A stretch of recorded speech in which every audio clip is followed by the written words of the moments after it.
बिस्मिल्लाहिर्रहमानिर्रहीम अस्सलाम वालेकुम। आई एम ख्वाजा मोहसिन इनाम। स्टूडेंट्स, हम सॉल्व करें एक्सरसाइज 14। आइए कंटिन्यू करते हैं।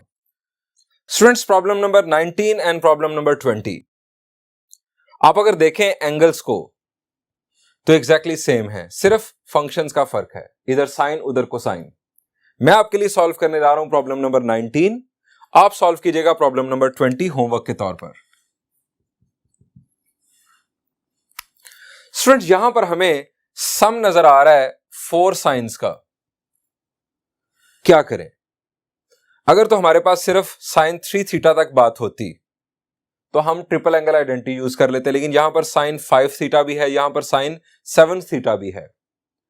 जिस तरह पैटर्न चल रहा है उससे हमें यह पता चलता है कि अगर ये सम है और ये पेयर है तो sine P plus sine Q यहां पर, और इसी तरह sine P plus sine Q यहां पर फॉर्मूला यूज किया जाएगा। सो स्टार्ट करते हैं। सॉल्यूशन ऑफ 19, हवाला देता हूं फॉर्मूला का। Since sine P plus sine Q is equal to, sine P plus sine Q formula है 2 sine P plus Q by 2 cosine P minus Q by 2।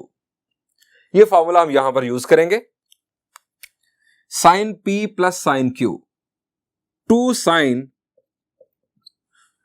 P plus Q यानी theta plus 3 theta divided by 2 cosine theta minus 3 theta. Student, यहां पर है दरमियान में सम, आप P और Q किसी को भी कह सकते हैं, कोई मसला नहीं। आप इसे कह लें sine P plus sine Q, कोई मसला नहीं। यानी आप 3 थीटा माइनस थीटा भी लिख सकते हैं, कोई इशू नहीं, P माइनस Q के तौर पर। अगर आप 3 माइनस 3 थीटा लिखेंगे तो माइनस 2 थीटा आएगा, वो माइनस कोसाइन जो है वो फिर खा जाएगा। जैसे हम जानते हैं कोसाइन एंगल के माइनस साइन को खा जाता है, कोई इशू नहीं। लेकिन मैं यहां पर उस माइनस को अवॉइड करने के लिए 3 थीटा माइनस थीटा लिख रहा हूं। अगेन यहां पर ये दरमियान में plus sine P plus sine Q, 2 sine 5 theta plus 7 theta divided by 2 and then cosine 7 theta minus 5 theta divided by 2 is equal to 0। ये इक्वल टू 0। अब करते हैं सिंप्लीफिकेशन। सबसे पहले यहां पर आ गया 2 sine of theta plus 3 theta, it is 4 theta divided by 2। 4 divided by 2 will be 2, यानी ये आ गया 2 theta. Cosine of 3 theta minus theta is 2 theta divided by 2, it will be theta plus 2 sine 5 plus 7 is 12, 12 divided by 2 will be 6, यानी 6 theta. 7 minus 5 will be 2, 2 divided by 2 1। अब इन दोनों factors में से कुछ कॉमन मिल रहा है हमें, ध्यान से देखें, शाबाश जी। हमें कॉमन मिल रहा है 2 और उसके बाद कोसाइन थीटा। सो कॉमन निकाल लें, 2 कोसाइन थीटा।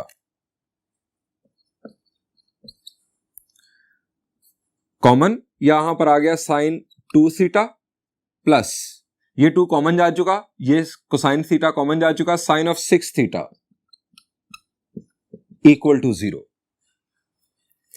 स्टूडेंट्स, दो फैक्टर्स का प्रोडक्ट इक्वल टू 0, दोनों फैक्टर्स के अंदर वेरिएबल मौजूद। सो हम दोनों को इक्वल टू 0 लेंगे। 2 कोसाइन थीटा इक्वल टू 0 और sine of 2 theta plus sine of 6 theta equal to 0। इसको नाम दे दिया 1 का और इसे नाम दे दिया 2 का। सबसे पहले हम 1 को कंक्लूड कर लेते हैं। Consider equation 1।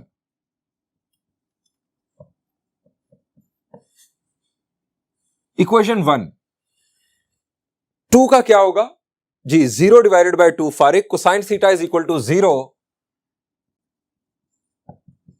कोसाइन कब 0 होता है? ये हमने पहले भी बात की, कोसाइन 0 होता है odd multiples of pi by 2 पर, यानी थीटा की जनरल वैल्यूज आ जाएंगी। हम यहां लिखेंगे general values of theta.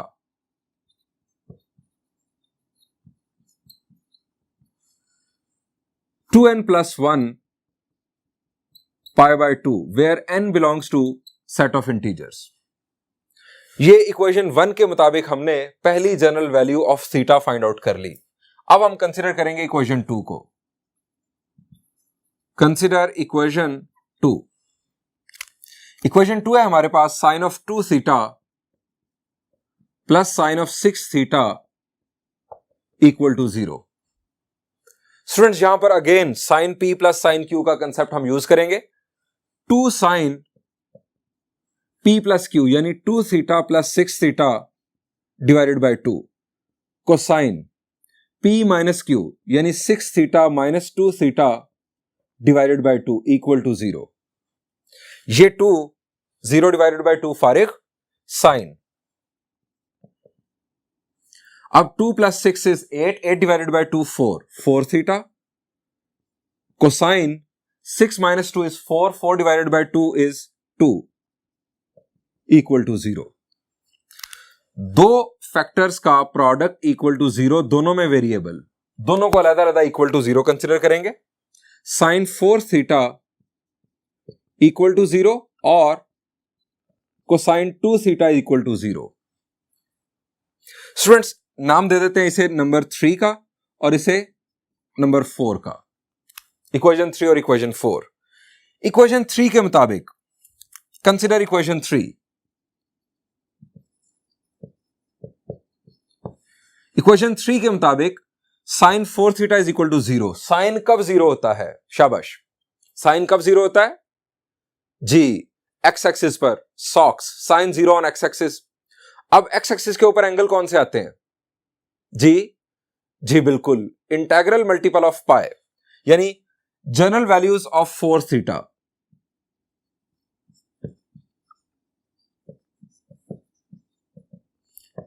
n pi where n belongs to set of integers. अब हमें चाहिए जनरल वैल्यूज ऑफ थीटा, तो 4 जाकर डिवाइड करेगा दूसरी तरफ। General values of theta is equal to n pi by 4 where n belongs to set of integers. Students हमारे पास एक जनरल वैल्यू यहां पर आ चुकी, दूसरी यहां पर आ गई। अब हम कंसीडर करेंगे इक्वेशन 4 को। Consider equation 4।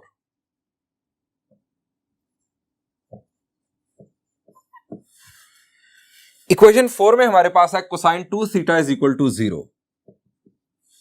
कोसाइन कब 0 होता है? शाबाश जी, it is odd multiple of pi by 2 पर कोसाइन 0 होता है। हम यहां लिखेंगे general values of 2 theta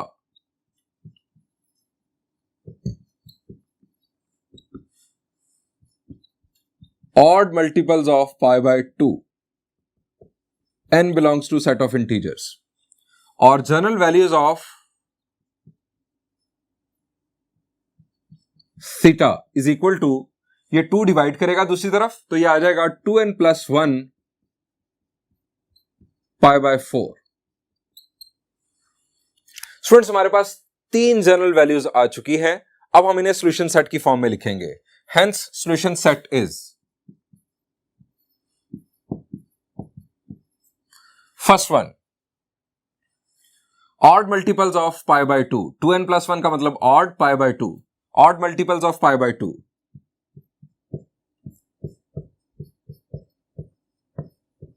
union. Students next general value of theta is n pi by 4। Integral multiples of pi by 4 union 2n plus 1 यानी odd multiples of pi by 4।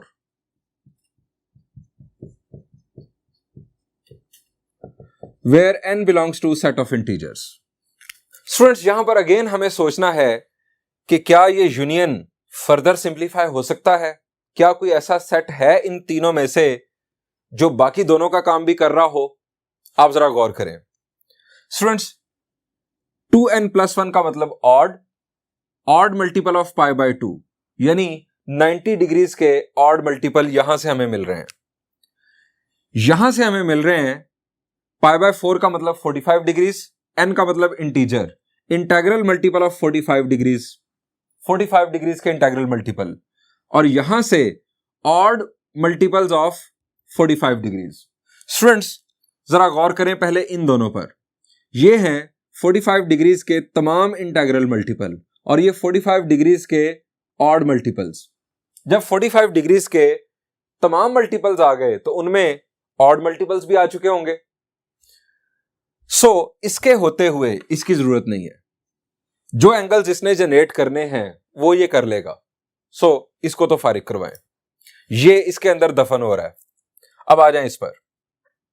यहां से हमें मिल रहे हैं 90 डिग्रीज के ऑड मल्टीपल।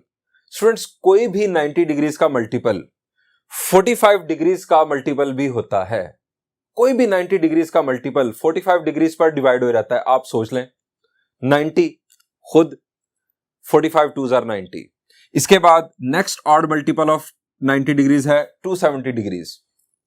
270 डिग्रीज भी 45 degrees पर divide हो जाता है, यानी यहां से जो एंगल जनरेट होने हैं वो भी ये जनरेट कर देगा, इसकी जरूरत भी नहीं है।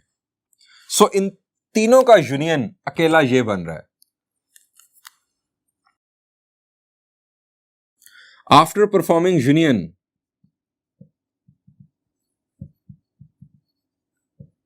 we have solution set is equal to integral multiple of pi by 4 where n belongs to set of integers। Students ये हमारा फाइनल सॉल्यूशन सेट। इस प्रॉब्लम की बेस पर मैं आपको पहले बता चुका हूं, आपका प्रॉब्लम नंबर 20 होमवर्क के तौर पर होगा।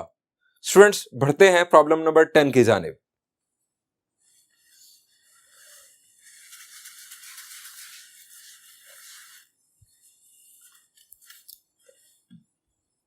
Students, now we will discuss problem number 10. Cosine 2x is equal to sine of 3x. Students, trigonometric equation को सॉल्व करने का बुनियादी ट्रिक यह है कि हम पूरी इक्वेशन को सिंगल फंक्शन में ले आए। यहां पर हमें कोसाइन नजर आ रहा है, यहां पर हमें साइन नजर आ रहा है। अगर एक फंक्शन नजर आए सिर्फ और सिर्फ, तो ट्रिग्नोमेट्रिक इक्वेशन को सॉल्व करना आसान होगा। अब कोसाइन 2x को देखकर आपको कोसाइन डबल एंगल आइडेंटिटी याद आ रही होगी। अब कोसाइन 2x के कितने ऑप्शंस हैं जी? There are 3 options. First option cosine 2x is equal to cosine square x minus sine square x। अब कोसाइन से जान छुड़ाकर हम फिर दो फंक्शंस में चले जाएंगे, कोसाइन और साइन फिर दोबारा आ जाएंगे। दूसरा option cosine 2x is equal to 2 cosine square x minus 1, सिर्फ और सिर्फ कोसाइन में चला जाएगा। लेकिन दूसरी तरफ sine of 3x, sine triple angle identity खालिस्तन साइन में कन्वर्ट होती है, उसमें और कोई फंक्शन नहीं आता। साइन क्यूबिक फॉर्म में आता है और सिंपल साइन आता है। अब जब यहां पर हमें साइन मिलेगा तो यहां पर भी साइन मिलना चाहिए। कोसाइन 2x का तीसरा option 1 minus 2 sine square x। अब दोबारा सुन ले, कोसाइन 2x की जगह पर हम लिखेंगे 1 माइनस 2 साइन स्क्वायर x और साइन 3x की जगह पर हम sine 3x triple angle identity use करते हुए हम इसका मुतबादल लिख देंगे। हमारे पास पूरी की पूरी इक्वेशन साइन में कन्वर्ट हो जाएगी और ये इक्वेशन इनफैक्ट क्यूबिक होगी। स्टूडेंट्स, इस क्यूबिक इक्वेशन को सॉल्व करना मुश्किल होगा। मैं आपको इसका एक दूसरा रास्ता बताता हूं। स्टूडेंट्स, सबसे पहले तो इन दोनों फंक्शंस को इक्वल के एक तरफ ले आए।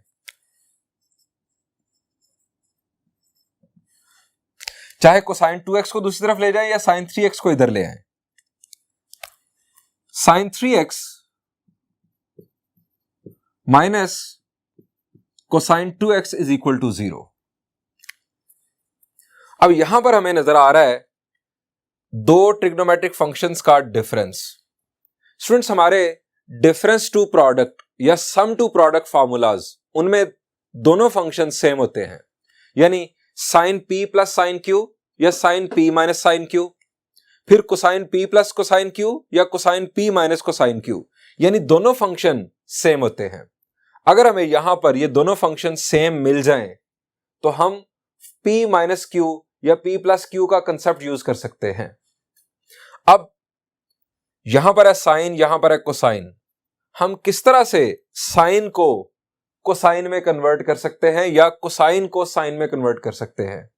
जरा रिकॉल करें, साइन और कोसाइन क्या एक दूसरे में चेंज होते हैं? साइन और कोसाइन का आपस में ताल्लुक है को रेशियोज का। को रेशियोज का वर्ड जब मैं यूज कर रहा हूं तो इनफैक्ट मैं आपको हिंट दे रहा हूं कि आप यहां पर साइन ऑफ 3x का कोई मतबादल लिख सकते हैं जो कोसाइन की फॉर्म में हो। शाबाश जी। अगर आपको अलाइड एंगल्स का कंसेप्ट याद आ रहा हो तो साइन ऑफ 3x को हम लिख सकते हैं। मैं आपको रिकॉल करवाता हूं। Since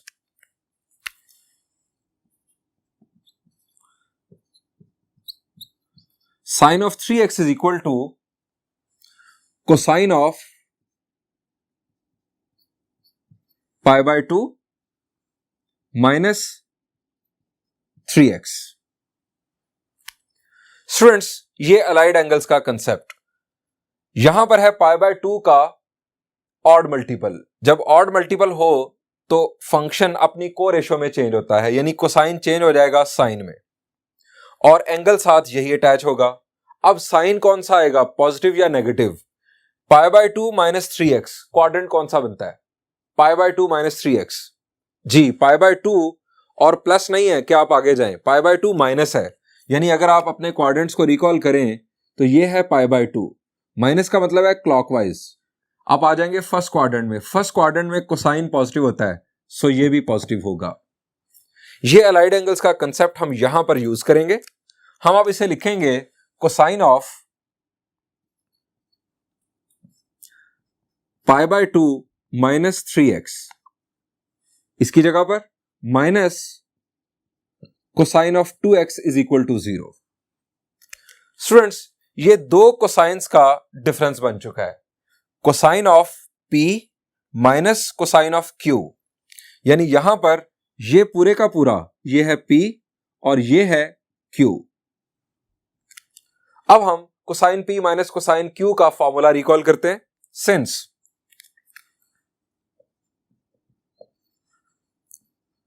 cosine p minus cosine q is equal to minus 2 sine p plus q by 2 और sine p minus q by 2। अब ये फॉर्मूला यहां पर हमें बड़े ध्यान से यूज करना है क्योंकि p इतना सिंपल नहीं है। माइनस 2 साइन, इसके सामने बना लें फ्रैक्शन, क्योंकि न्यूमरेटर में भी अब फ्रैक्शन आनी है और फिर हमारे पास डिनोमिनेटर में 2 भी आना है। ये तो आ गया 2। p है हमारे पास pi by 2 minus 3x, p plus q यानी 2x, यह आ गया p plus q divided by 2। उसके बाद साइन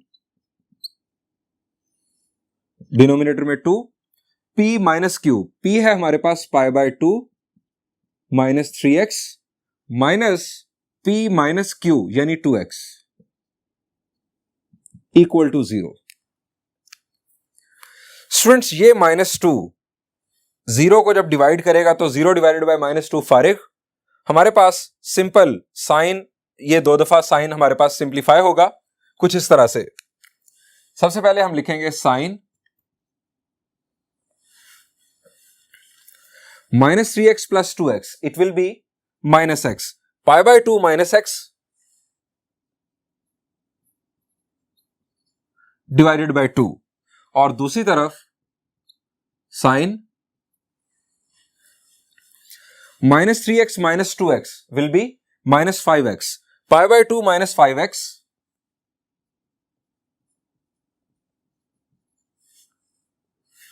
और डिनोमिनेटर में 2 आ चुका इक्वल टू 0। स्टूडेंट्स, दो साइंस का प्रोडक्ट इक्वल टू 0, मतलब दोनों में वेरिएबल भी मौजूद। इसका मतलब है कि हम दोनों को अलग अलग इक्वल टू 0 लिख सकते हैं। सो हम लिखेंगे sine of pi by 2 minus x divided by 2 is equal to 0 और sine of pi by 2 minus 5x divided by 2 equal to 0। इसको नाम दे दें 1 का और इसे नाम दे दें 2 का। अब इन दोनों इक्वेशंस को हम अलग अलग कंसीडर करेंगे। Consider equation 1,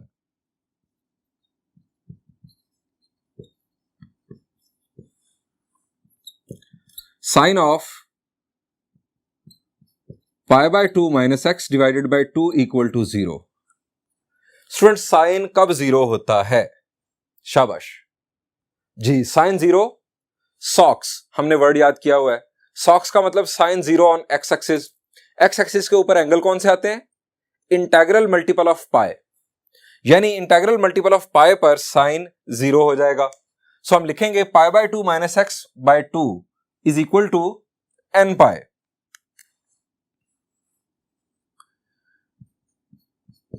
pi by 2 minus x divided by 2 equal to n pi. यहां पर आपको बताना चाहूंगा कि कॉमन मिस्टेक जो आप कर सकते हैं वो ये है कि आप इस 2 को उधर जाके फारिग कर दें, 0 डिवाइडेड बाय 2 ये 2 फारिग कर दें। स्टूडेंट्स ऐसा नहीं हो सकता। सबसे पहले हमारे पास ऊपर साइन फंक्शन है, ये एंगल है, जब तक ये फंक्शन जिंदा है ये 2 उधर नहीं जा सकता। इवन इनमें से कोई वैल्यू उस तरफ कम्युनिकेट नहीं कर सकती। हमारे पास आ गया angle n pi where n belongs to set of integers. अब हमें स्टूडेंट्स यहां से एक्स की वैल्यू फाइंड आउट करना है। ये 2 उधर जाके होगा मल्टीप्लाई, और देन हम पाई बाय 2 को उधर शिफ्ट कर सकते हैं या एक्स को शिफ्ट कर सकते हैं। हम स्टेप्स के साथ करते हैं ताकि आपको पूरी बात समझ आ जाए। Pi by 2 minus x is equal to 2n pi. अब एक्स को अगर आप उधर ले जाएं तो 2n पाई इधर आके सबट्रैक्ट हो जाएगा कुछ इस तरह से। Pi by 2 minus 2n pi is equal to x. अब स्टूडेंट्स ये आ गई हमारे पास general values of x. So general values of x is equal to pi by 2 minus 2n pi where n belongs to set of integers. ये आ गई हमारे पास इक्वेशन 1 की बेस पर जनरल वैल्यूज ऑफ एक्स। अब हम फॉलो करेंगे equation 2 को बिल्कुल इसी पैटर्न पर। Consider equation 2।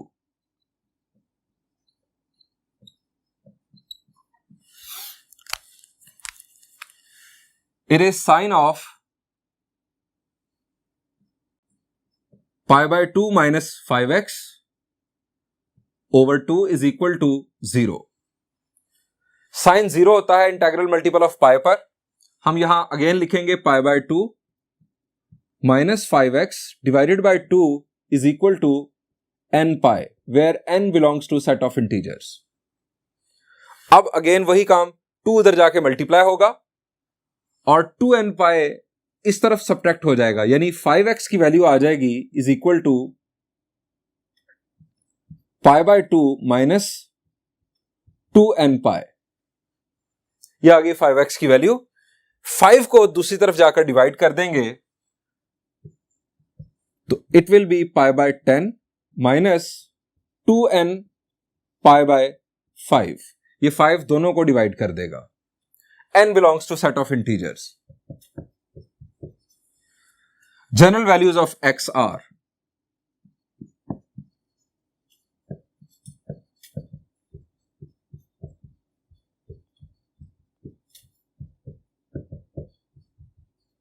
स्टूडेंट्स, दोनों इक्वेशंस की बेस पर हमारे पास जनरल वैल्यूज ऑफ x आ चुकी। अब हम सॉल्यूशन सेट लिख सकते हैं। Hence solution set.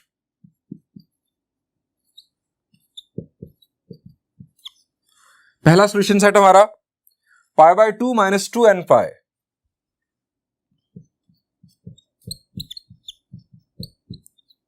यूनियन दूसरा solution set pi by 10 minus 2n pi by 5 where n belongs to set of integers. Students, ये हमारे पास सॉल्यूशन सेट आ चुका इस इक्वेशन का। स्टूडेंट्स, यहां पर आपको एक बात बताना चाहूंगा कि अगर आप बुक के आखिर पर इस प्रॉब्लम नंबर 10 का आंसर देखेंगे तो हो सकता है कि आप कंफ्यूज हों कि या तो वो आंसर गलत है या ये आंसर गलत है। स्टूडेंट्स, मैं आपको बताना चाहूंगा कि दोनों आंसर दुरुस्त हैं। आप अगर उन जो वहां पर सेट्स गिवन है हमें सॉल्यूशन सेट के अंदर, अगर आप उनसे एंगल जनरेट करेंगे तो वही एंगल्स होंगे जो इन सेट्स की मदद से आप जनरेट कर सकते हैं n की वैल्यूज को चेंज करते हुए। सो परेशान नहीं होना, ये सॉल्यूशन भी एग्जैक्टली वही एंगल जनरेट करेगा जो वहां पर जो आंसर गिवन है उनसे एंगल जनरेट होंगे। स्टूडेंट्स, यहां पर एक्सरसाइज 14 एंड हुई। Thank you and Allah Hafiz.